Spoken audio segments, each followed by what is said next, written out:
Hello student, welcome to our YouTube channel commerce efficiency. आज की class में cover करेंगे हम क्लासिफिकेशन ऑफ कैश फ्लो को। इसे लास्ट वीडियो में हमने कवर किया था, प्रोसीजर क्या रहता है कैश फ्लो स्टेटमेंट को बनाने का। आज क्लासिफिकेशन कवर करेंगे इसकी।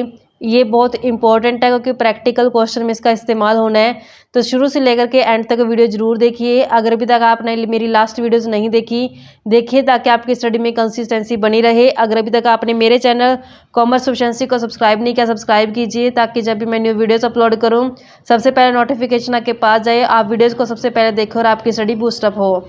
क्लासिफिकेशन ऑफ कैश फ्लो में क्या है कि कैसे हम इसकी क्लास बना देते हैं, जो हमारी कैश फ्लो स्टेटमेंट बनाई जाती है।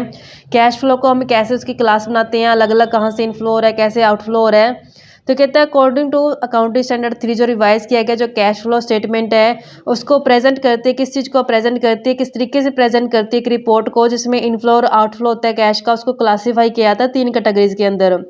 ऑपरेटिंग, इन्वेस्टिंग और फाइनेंसिंग एक्टिविटी। हम इसमें कवर करके चलते हैं तीनों activity, operating, investing and financing activity, कि यानी इन तीनों एक्टिविटी से कितना पैसा आया और कितना पैसा गया, तो उसको क्लासीफाई किया जाता है।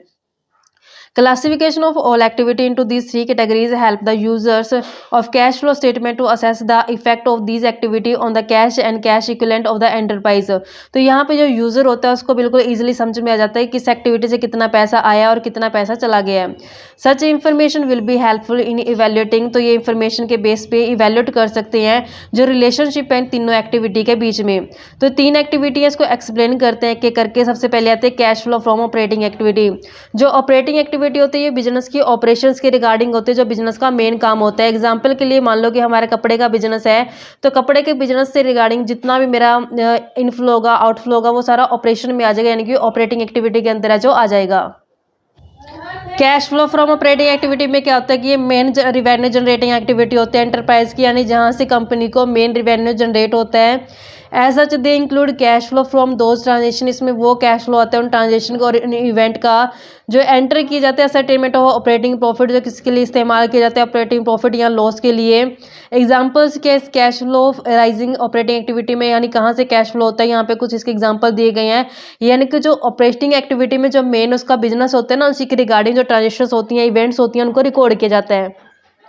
यहाँ पे कैश फ्लो के अंदर आया था जैसे कैश रिसिप्ट होना, sale of goods and reducing rendering और सर्विस। यानी अगर मेरा गुड्स का बिजनेस है तो गुड्स को सेल करके जो मेरे पास पैसा आया, या अगर मेरा सर्विस का काम है तो मैं सर्विस देके जो पैसा कमाया, तो मेरे लिए क्या ऑपरेटिंग एक्टिविटी है। नेक्स्ट हमारे पास आते हैं कैश रिसिप्ट होना रॉयल्टी से, फीस से, कमीशन से और अदर रिवेन्यू से। अगर डेटर और बिल रिसीवर से कैश रिसिप्ट हुआ है। नेक्स्ट कैश की पेमेंट जब की जाती है गुड्स और सर्विसेज को परचेज करने के लिए, तो पैसा चला जाएगा। कैश की पेमेंट करना क्रेडिटर्स को और बीपी को। ऐसे ही कैश पेमेंट की गई वेज, सैलरी और अदर पेमेंट कर दी गई एम्प्लॉयज़ को। कैश की पेमेंट करना और रिफंड होना इनकम टैक्सेस का, जब तक वो स्पेसिफाई नहीं किए जाते कि ये फाइनेंसिंग और इन्वेस्टिंग एक्टिविटी का, तब तक उसको ऑपरेटिंग के अंदर जो दिखाया जाएगा। इंपॉर्टेंट नोट में कहता है कि अगर फाइनेंशियल एंटरप्राइज है, फाइनेंशियल एंटरप्राइज का मतलब क्या है कि जिसका काम क्या होता है पैसा लेना और देना, उधार पे पैसा लेना, उधार पे पैसा देना, ऐसे सिक्योरिटीज वगैरह में लगाना, तो फाइनेंशियल नेचर की हो जाती है। जैसे बैंक्स हो गया, म्यूचुअल फंड कंपनी हो गई है। कैश आउटफ्लो और कैश इनफ्लो अराइजिंग होता है जो इसका, वो परचेज और सेल करने से होता है सिक्योरिटीज़ को। इसका मेन काम क्या होता है सिक्योरिटीज़ में डीलिंग करना। Will be treated as a flow from operating activity. तो इसके लिए क्या ऑपरेशन का काम हो जाएगा कि ऑपरेटिंग का कर लिया ये, क्योंकि इसका मेन काम ही क्या है सिक्योरिटीज में डीलिंग करना, तो इसका ऑपरेटिंग एक्टिविटी के अंदर सारा आ जाएगा ये जो भी पैसा इनफ्लो होगा और आउटफ्लो होगा।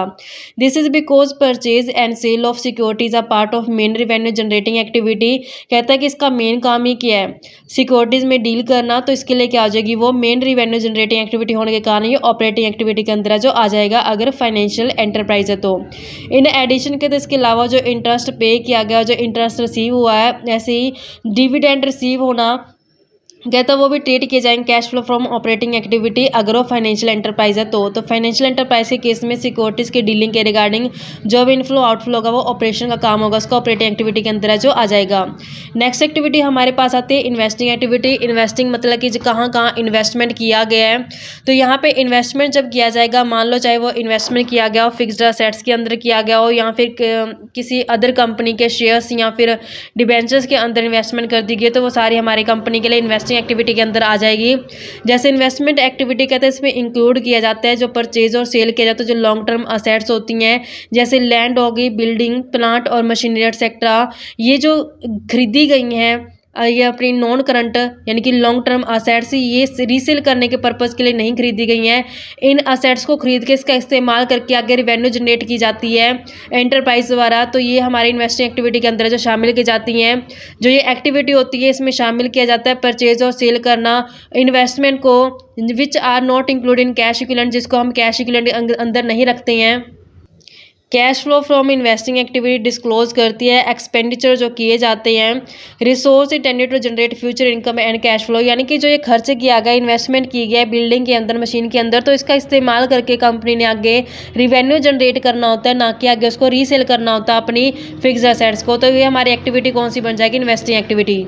एग्जाम्पल्स क्या होते हैं इन्वेस्टिंग एक्टिविटी के, कौन कौन सी इसमें शामिल की जाएंगी, क्या जैसे कैश की पेमेंट करना जब प्रॉपर्टी को खरीदा जाता है, प्लांट इक्विपमेंट को और इंटेंजिबल असेट्स को खरीदा जाता है तो उसकी पेमेंट की जाती है।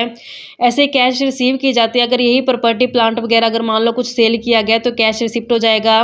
कैश की पेमेंट करना अगर शेयर्स, वारंट्स या डेटा जो इंस्ट्रूमेंट किसी अदर एंटरप्राइज के खरीदे गए हैं, अगर other than payment of those instruments consider to be cash equivalent, इसमें जो कैश इक्विवेलेंट होता है उसको नहीं शामिल किया जाएगा। इनके अलावा जो दूसरे शेयर्स, वारंट या डेट इंस्ट्रूमेंट के अंदर अगर पैसा लगाया गया एंटरप्राइज द्वारा तो वो भी हमारे लिए क्या हो जाएगा, इन्वेस्टमेंट करना ही हो जाएगा। कैश रिसिप्ट होना है, ऐसे अगर कैश रिसीव हो रही है सेल करके शेयर्स को, वारंट को या डेट इंस्ट्रूमेंट को अदर एंटरप्राइज के जो हम इन्वेस्टमेंट की गई थी, यहाँ पे जो इन्वेस्टमेंट की जाती है वो किसी दूसरी कंपनी के शेयर्स या डिबेंचर्स के अंदर पैसा लगाना बोला जाता है इसमें, तब उसको इन्वेस्टमेंट कैटेगरी में रखा जाता है। अगर मान लो कि अदर कंपनी के जो शेयर्स में पैसा लगाया था अब उन्हीं शेयर्स को सेल कर दिया गया या फिर डेट इंस्ट्रूमेंट को, वारंट्स को सेल कर दिया गया तो उससे क्या हो जाएगा, कैश रिसिप्ट हो जाएगा। कहते हैं अदर देन रिसिप्ट हो, कहते हैं यहाँ पे उसको छोड़ दिया जाएगा जो कैश और कैश इक्विवेलेंट की कैटेगरी में आते हैं, उनके अलावा जो हमारी रिसिप्ट होगी वो यहाँ पे रखी जाएगी इन्वेस्टिंग के अंदर। नेक्स्ट आता है कि जो कैश एडवांस और लोन्स दिए गए हैं किसी तीसरी पार्टी को, यहाँ पे एंटरप्राइज ने किसी थर्ड पार्टी को दिए हैं लोन, चाहे वो शॉर्ट टर्म लोन हो चाहे वो लॉन्ग टर्म लोन हो। In case of financial enterprise, अगर वो फाइनेंशियल एंटरप्राइज है तो ये कौन सी बन जाएगी, उसकी ऑपरेटिंग एक्टिविटी बन जाएगी क्योंकि उसका फाइनेंस का काम होता है। अगर नॉन फाइनेंस कंपनी है तो ये हमारा ऑपरेटिंग एक्टिविटी के अंदर आ जाएगा, जैसे हम यहाँ इन्वेस्टिंग एक्टिविटी के अंदर आ जाएगा कैश एडवांस या लोन करना किसी थर्ड पार्टी को। अगर हमारी नॉन फाइनेंशियल एंटरप्राइज है तब तो उसके लिए इन्वेस्टमेंट बन जाएगी, अगर ये फाइनेंशियल एंटरप्राइज है तो यही एक्टिविटी उसके लिए ऑपरेटिंग एक्टिविटी बन जाएगी। नेक्स्ट आता है हमारे पास कि अगर कैश रिसिप्ट हुआ है रीपेमेंट करने से एडवांस लोन जो थर्ड पार्टी को दिए थे, यहाँ पे जो दिया था तो पैसा गया था, तो अगर थर्ड पार्टी ने वापस कर दिया पैसा तो उससे रिसिप्ट हो जाएगा, चाहे वो शॉर्ट टर्म हो चाहे वो लॉन्ग टर्म हो। अगर ये फाइनेंशियल एंटरप्राइज है तो यही एक्टिविटी कौन सी बन जाएगी, फिर ऑपरेटिंग एक्टिविटी बन जाएगी। नेक्स्ट अगर कैश मिला है इंश्योरेंस क्लेम यानी कि जो प्रॉपर्टी वगैरह की थी, प्रॉपर्टी का एक्सीडेंट हो गया तो उससे हमें इंश्योरेंस कंपनी से कुछ क्लेम मिलेगा तो वो भी किसके अंदर आ जाएगा, हमारा इन्वेस्टिंग एक्टिविटी के अंदर जो शामिल किया जाएगा। जब यहाँ पे दूसरी कंपनी के शेयर्स में या फिर डिबेंचर्स के अंदर पैसा लगाया गया था तो अब उन्हीं शेयर्स के ऊपर अगर मान लो डिविडेंड मिला है, डिबेंचर के ऊपर इंटरेस्ट मिला है तो अभी कौन सा बन जाएगा, हमारे लिए इन्वेस्टमेंट एक्टिविटी बन जाएगा, यानी कि जो कैश रिसिप्ट है इंटरेस्ट और डिविडेंड के रूप में। इन केस अगर वो फाइनेंशियल एंटरप्राइज है तो उसके लिए वो ऑपरेटिंग एक्टिविटी है जो बन जाएगी। जो रेंट रिसीव है प्रॉपर्टी से, तो रेंट रिसीव होना भी क्या है, हमारे लिए इन्वेस्टिंग एक्टिविटी का ही पार्ट है, क्योंकि प्रॉपर्टी किस में ली है हमने, इन्वेस्टिंग एक्टिविटी में ली है, तो इसका रेंट भी किस में आ जाएगा, हमारे लिए इन्वेस्टिंग एक्टिविटी के अंदर ही आ जाएगा। Last activity cash flow from financing activity आती है। फाइनेंसिंग जो किसके रिगार्डिंग है, फाइनेंस से रिलेटेड होती है, यानी कि जब थर्ड पार्टी से जो पैसा लिया या दिया गया वो क्या आ जाएगा, फाइनेंस एक्टिविटी के अंदर जो शामिल किया जाएगा। कहते हैं फाइनेंशियल एक्टिविटी ये वो एक्टिविटी होती है जिसका रिजल्ट क्या होता है, या तो चेंज आता है कैपिटल और ब्रोविंग दोनों में जो चेंज आ जाता है वो फाइनेंशियल एक्टिविटी होती है। इसमें एग्जांपल कौन कौन से होते हैं, जैसे शेयर्स इशू करके या इसी के सिमिलर कोई इंस्ट्रूमेंट इशू करके कैश का रिसिप्ट होना, ऐसे कैश का रिसिप्ट होना शॉर्ट टर्म या लॉन्ग टर्म ब्रोविंग से, जब उधार लेगा शॉर्ट टर्म या लॉन्ग टर्म ब्रोविंग्स ली गई है, जैसे इशू कर देना डिबेंचर या बॉन्ड लोन, जो चाहे वो लॉन्ग टर्म हो चाहे वो शॉर्ट टर्म हो दोनों ही शामिल की जाएंगे इसमें। तो जो इशू करके वो पैसा आया तो वो भी क्या हो जाएगा, फाइनेंशियल एक्टिविटी हो जाएगी। जैसे buy back of equity share करते हैं तो उससे पैसा जाता है, क्योंकि बायबैक का मतलब क्या होता है कि जब शेयर्स इशू किए जाते हैं तो वो उन्हीं शेयर्स को कंपनी क्या करती है ओपन मार्केट से दोबारा वापस खरीद लेते हैं, तो उससे क्या होता है बायबैक बोलते हैं। तो इससे कंपनी के पास से पैसा चला जाता है तो ये पेमेंट करनी पड़ेगी। कैश रीपेमेंट करना जो शॉर्ट टर्म और long term borrowings including redemption of debentures, bond, preference shares, चाहे वो लोन शॉर्ट टर्म हो चाहे लॉन्ग टर्म हो। जैसे यहाँ पे पैसा लिया गया था जब उसको रिडीम किया जाएगा, पेमेंट की जाएगी, तो यहाँ पे वो फाइनेंस एक्टिविटी का ही पार्ट बन जाएंगे। कैश पेमेंट करना जैसे इन टर्म डिविडेंड का का, प्रीवियस ईयर का जो प्रपोज डिविडेंड होता है, चाहे प्रेफरेंस का हो चाहे इक्विटी का, दोनों यहाँ पे आ जाएंगे, क्योंकि डिविडेंड वगैरह जो देना पड़ेगा जब शेयर्स का जो मतलब शेयर्स में अगर शेयर इशू किए गए हैं। तो जो यहाँ पे प्रपोज डिविडेंड लेना है वो हमने प्रीवियस ईयर का लेना है, चाहे वो इक्विटी के ऊपर चाहे प्रेफरेंस के ऊपर हो, और जो इन टर्म डिविडेंड की पेमेंट की गई है, कैश पेमेंट की जाती है। जो कैश की पेमेंट करना, जैसे यहाँ पे कैश पेमेंट किया गया, चाहे वो इंटरेस्ट दिया गया लॉन्ग टर्म बोरोविंग्स के ऊपर, जैसे debentures, interest on short term borrowing के ऊपर, जैसे बैंक ओवर ड्राफ्ट और कैश क्रेडिट के ऊपर इसमें शामिल किया जाएगा। नेक्स्ट, अगर बैंक ओवर ड्राफ्ट या कैश क्रेडिट में कोई चेंज आया तो वो फाइनेंस का हिस्सा है। पेमेंट करना प्रीलिमिनरी एक्सपेंसेस को, इसमें शेयर इशू एक्सपेंस को भी शामिल किया गया है। तो सारी एक्टिविटी हमारी फाइनेंसिंग एक्टिविटी होती हैं। कुछ मेन आइटम होती हैं, स्पेशल आइटम, इसको कवर करते हैं हम। सम स्पेशल आइटम्स में लेके चलते हैं। कहते हैं जो अकाउंटिंग स्टैंडर्ड 3 रिवाइज किया गया उसमें कुछ ऐसे ट्रीटमेंट किया गया कुछ स्पेशल आइटम्स को, जैसे कि इंटरेस्ट और डिविडेंड। कहता है जो कैश इनफ्लो होना है इंटरेस्ट और डिविडेंड से, और जो कैश का आउटफ्लो होता है इंटरेस्ट और डिविडेंड के रूप में, ये दोनों अलग दिखाए जाते हैं। इनफ्लो को अलग दिखाया जाएगा, आउटफ्लो को अलग दिखाया जाएगा। कहते जो कैश इनफ्लो होता है arising from interest and dividend receive should be shown as a cash flow from investing activity. कहते हैं कि अगर डिविडेंड या इंटरेस्ट रिसीव हो रहा है तो ये इन्वेस्टिंग एक्टिविटी से मिलता है। जब एंटरप्राइज ने किसी दूसरी कंपनी के शेयर्स या फिर डिबेंचर्स में पैसा लगाया होगा, इन्वेस्टमेंट की होगी, तो उससे हमें इंटरेस्ट और डिविडेंड मिला होगा, तो यहाँ पे इन्वेस्टिंग एक्टिविटी का हिस्सा हो जाएगा। अगर ये पे किया गया है तो किस एक्टिविटी का हो जाएगा, ये फाइनेंसिंग एक्टिविटी का हिस्सा हो जाएगा। पे करने का क्या मतलब होता है कि जब कंपनी ने बाहर किसी से शेयर्स में मतलब इक्विटी शेयर इशू किए होंगे, डिबेंचर्स इशू किए होंगे, तब उनको डिबेंचर्स के ऊपर इंटरेस्ट और इक्विटी शेयर के ऊपर डिविडेंड दिया होगा, तो ये पेमेंट का जो टाइम आता है वो कौन सी एक्टिविटी में आ जाएगा, फाइनेंसिंग में। यानी कि अगर इंटरेस्ट और डिविडेंड रिसीव हो रहे हैं तब तो ये हमारी इन्वेस्टिंग एक्टिविटी, अगर पे किया गया तो ये फाइनेंसिंग एक्टिविटी। यहाँ पे हम इसको समझने की कोशिश करते हैं, जैसे इंटरेस्ट और इंटरेस्ट एंड डिविडेंड को। जो इंटरेस्ट एंड डिविडेंड है ये रिसीव भी हो सकता है और ये पेमेंट भी करनी पड़ सकती है। रिसीव कब होगा, जब मान लो कि एंटरप्राइज ने बाहर किसी दूसरी कंपनी के शेयर्स या फिर डिबेंचर्स के अंदर, डेब्ट के अंदर क्या कर दिया, पैसा लगा दिया। एंटरप्राइज ने किसी दूसरी कंपनी के शेयर डिबेंचर के अंदर पैसे लगा दिए, तो ये क्या कहलाती है, इन्वेस्टमेंट कहलाती है। इन्वेस्टमेंट है जो कहलाती है। तो यहाँ से जो दूसरी एंटरप्राइज है शेयर्स के ऊपर क्या करेगी, डिविडेंड है जो देगी। यानी कि जो ये एंटरप्राइज क्या करेगी, शेयर्स के ऊपर डिविडेंड पे करेगी और डिबेंचर्स के ऊपर क्या करेगी, इंटरेस्ट है जो देगी। तो यहाँ पे कंपनी को फिर क्या होगा, डिबेंचर्स के ऊपर इंटरेस्ट और शेयर्स के ऊपर डिविडेंड रिसीव होगा।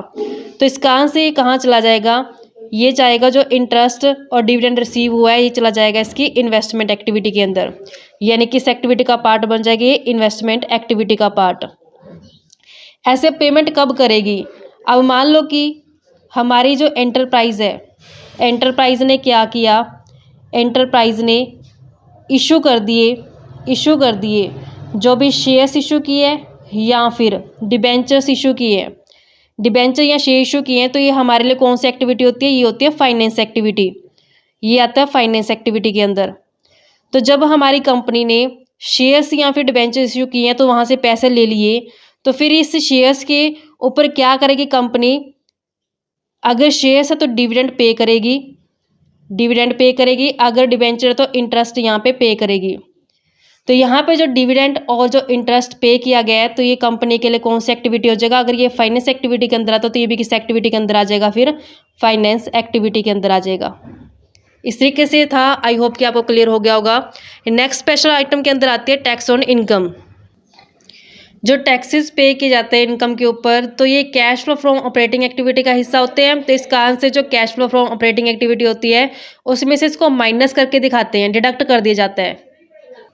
एक्स्ट्रा ऑर्डिनरी आइटम का मतलब ये होता है कि नॉर्मल एक्टिविटी से हट के होती हैं और ये नॉन रिकरिंग नेचर की होती है, यानी कभी कभार होती हैं। तो इसमें cash flow relating to extra ordinary item, जैसे कि बैड डेट का रिकवर हो जाना, क्लेम रिसीव हो जाना इंश्योरेंस कंपनी से, लॉटरी जीत जाना या फिर केस जीत जाना, तो ये डिस्क्लोज किए जाते हैं अलग से एज अराइजिंग फ्रॉम ऑपरेटिंग। तो ये नेचर डिपेंड करता है कि ऑपरेटिंग है, इन्वेस्टिंग है या फिर फाइनेंसिंग एक्टिविटी है।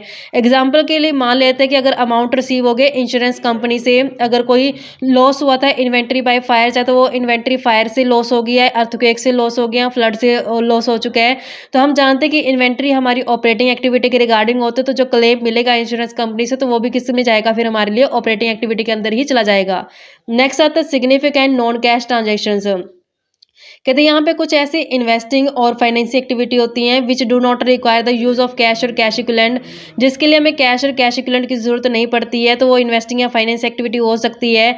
जैसे non cash activity should be exclude from cash flow from statement, तो जो नॉन कैश ट्रांजेक्शन होती हैं उसको हम कैश फ्लो स्टेटमेंट के अंदर यूज नहीं करते, क्योंकि यहाँ पे जो कैश के रिलेटेड ट्रांजेक्शन होते हैं सिर्फ वही शामिल की जाती हैं। नॉन कैश ट्रांजेक्शन का कैश फ्लो स्टेटमेंट के अंदर कोई प्लेस नहीं होता। जैसे एग्जाम्पल के लिए कि जो असेट्स अक्वायर की गई है, अक्वायर किया गया उसके बदले क्या कर दिए, डिबेंचर या शेयर्स इशू कर दिए गए हैं, तो यहाँ पे या फिर कन्वर्ट कर दिया डिबेंचर्स को शेयर्स के अंदर। तो यहाँ पे जब असेट्स खरीदी है उसके बदले डिबेंचर या शेयर दे दिए, तो यहाँ पे ना ही तो कोई पैसा आया ना ही पैसा गया, असेट्स आई है उसकी जगह डिबेंचर या शेयर चले गए हैं। ऐसे डिबेंचर्स को कन्वर्ट कर दिए गए इक्विटी शेयर्स में, तो यहाँ पे ना ही तो इस एक्टिविटी से पैसा आया ना ही पैसा गया, तो ये नॉन कैश ट्रांजेक्शन हो जाएंगी। Such significant non cash transaction should be disclose outside the cash flow statement, तो इसको कैश फ्लो के अंदर तो दिखा नहीं सकेंगे, क्योंकि कैश फ्लो के अंदर सिर्फ कैश का जो फ्लो करती हैं, चाहे इनफ्लो चाहे वो आउटफ्लो, सिर्फ वही ट्रांजेक्शन जाती हैं। जिन ट्रांजेक्शन से कैश का फ्लो नहीं होता उन ट्रांजेक्शन को कैश फ्लो स्टेटमेंट के अंदर प्लेस नहीं मिलता, उनको कैश फ्लो स्टेटमेंट के बाहर है जो दिखाया जाता है, तो उसको हम डिस्क्लोज कर देंगे आउटसाइड कैश फ्लो स्टेटमेंट की। तो इस तरीके से बच्चों ये हमारे पास बनता था टॉपिक। आई होप कि आपको क्लियर हो गया होगा। ऐसे ही रेगुलर वीडियो देखने के लिए आप मेरे चैनल कॉमर्स प्रोficiency को सब्सक्राइब, लाइक एंड शेयर करें।